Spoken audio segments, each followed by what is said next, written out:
ಪೂಜಿಸಲು ಅರ್ಹಳು ನನ್ನ ತಾಯಿ. ಮನದೊಳಗೆ ಮಂದಿರವ ಕಟ್ಟಿರುವಳು ಕರುಣಾಮಾಯಿ. ನವಮಾಸ ಮಡಿಲಲ್ಲಿ ಕಾಯುವಳು ಹೆತ್ತ ತಾಯಿ. ನೋವಲ್ಲೂ ನಗುವವಳು ಒಬ್ಬಳೇ ಹೊತ್ತ ತಾಯಿ. ಜನನ ಮರಣ ಜಗದ ಸಂತೆ, ಅದಕ್ಕೂ ಮೀರಿನಿ ಬೆಳೆದು ನಿಂತೆ.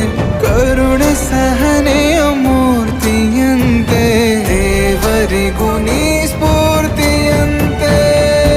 ಅದೃಷ್ಟವು ನನ್ನ ಪಾಲಿಗೆ ನಿನ್ನ ಕಂದನು ನಾನಾಗಿ ಹೇ.